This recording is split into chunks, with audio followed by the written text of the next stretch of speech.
And you guys are already familiar with these terms, so it's not really for you, but just to set it up. In poker, there's a term for luck. It's called run good. You can run good on the poker table, which means you're getting lucky, and that's great. But you can run good in any aspect of life, too. If you marry a hot wife, you're running good. You get the last parking spot at the grocery store, you're running good. Problem with run good is that no matter how much you master your game, no matter how much you control your environment in whatever profession or game you play, you're always luck's little bitch. You are always at the mercy of luck. It makes you sick. That's why poker players use the term sick. You're constantly sickened by being at the mercy of chance, right? Yes. So what if today we made luck our bitch and we gave it to who needs it the most? And who needs it more than the guy sitting in Clark County Detention Center? Today, we're bailing out a completely random person from Clark County, Wait, and he's going to run good. He is running good. Is the guy downstairs cooking the one? No, but I do want to elaborate on this segment. I do want to tell you this, Conrad. Yeah, shout out T. If we wanted him to be here right now, he would come because we are homies now. I bet you are. That's our guy. So we went to we spent 8 hours. We got Uncle Laser is this big time comedian from Kill Tony. He's a new up and coming comedian. We took our shitty limo. We're here in a 33-foot long 1998 limo. Yeah, we drove 2,000 we're going miles. to get to that too. We drove our shitty limo down to the jail. We went in there and we said, look, we're here to bail somebody out and we don't know who it is. And they're like, what do you mean you're here to bail somebody out and you don't know who it is? So we're like, well, there's a lot of guys on there that are running bad and one of them needs to run good right now. Right, yeah. They're like, well, you have to. So of course they're button heads. They don't, the jailers don't love the inmates. They don't want to see them win. Of course. So they're like, well, you can't do that. And I'm like, oh, but we can. Because I've already talked to our legal team. We've talked to the sheriff. We had this months ahead set up. Yeah. So I'm like, but you can. And we're here. It's like, well, legally, yes, but policy, no. So you have to know their names. And I was like, you got any Johnsons? They're like, we got 895 Johnsons. And I was like, okay, well, we're here to get Gary Johnson. He needs to go to Applebee's now.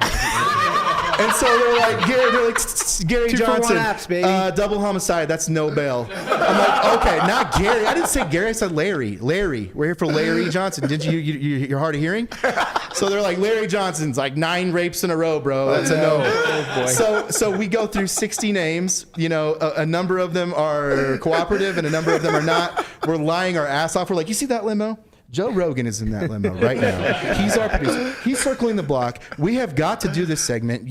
Are you a fan of Joe Rogan or not? Well, you got to help us out. So some of them are like, oh, Joe Rogan. Non-violent offenders in there? Yeah. Right. So, That's the point. A lot of people are in there for just no reason, really. Right, Yes. exactly. Yeah. Right. Yeah. I mean, yeah, Like you're you guys selling some know. drugs or you're doing something Right, like or whatever. it's non-violent offense Yes. and they shouldn't be sitting in jail for all this time. That's so it's right. Like, Correct. Let's help somebody So out. we loosely tie it into the theme of poker, but what we really are trying to do is hopefully get the right guy, but we can't rely on that. We don't know who it is. We're literally pulling names out of a hat. And so one of the things we wanted to do was kind of hopefully get somebody that had something interesting or meaningful to say about the criminal justice system. Yeah.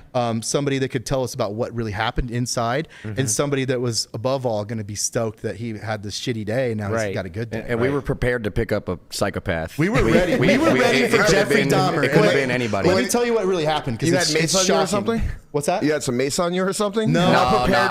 I've been to jail, man. No, Come my on. theory was We were this. good. I have MMA buddies that were like, dude, this is dangerous. And I'm like, good. If you think it's scary, then that's good. That means it's good. Yeah.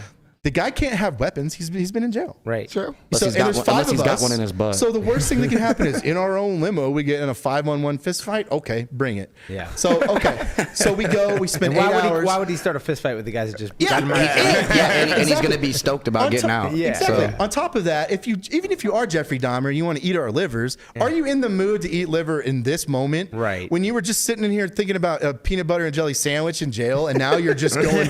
So what we did is, look, we bailed him out. We went through 8 hours of this process. They're like, look, this old lady, she's like, look, baby, these are the hardest criminals in all of Las Vegas at Clark County Detention. She's like, I don't know if you know this. These are mostly felonies. It's like, we got a couple jaywalkers, but if you want like misdemeanors, sounds like you do, you need to go to municipal. So we went to this other place. The bail window looks like a hot dog stand. You literally walked up, and the first joke we did was like, I want a number 2 double cheeseburger. And they come out, they resist us all the way, but we finally find the guy. His name was T. Brown. We'll call him T. Brown. That works. We get him out and we give him the Matrix option. We're like, look, man, you seen the Matrix? Red pill, blue pill.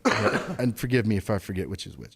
I'm like, blue pill is $100. You take your Uber ride home, enjoy your freedom. We can't make you do shit, man. Like, it's completely up to you. The other pill is this glass of champagne. You get in this limo and you run good all day. You have the luckiest day of your life. So what do you think you did? Obviously got the goddamn limo. Yes.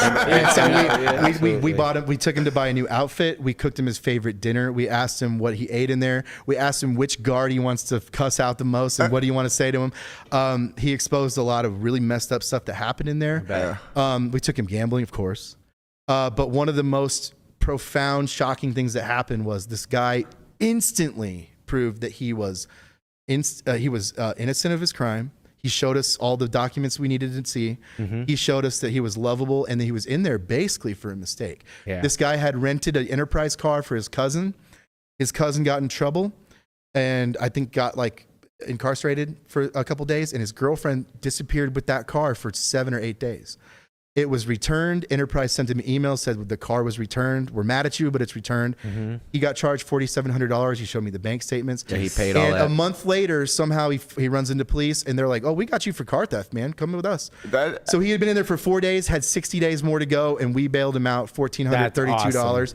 And the guy was instantly lovable. Have you guys That seen? is amazing. I was That is clapping up. amazing. I like that. It was That was a cool. good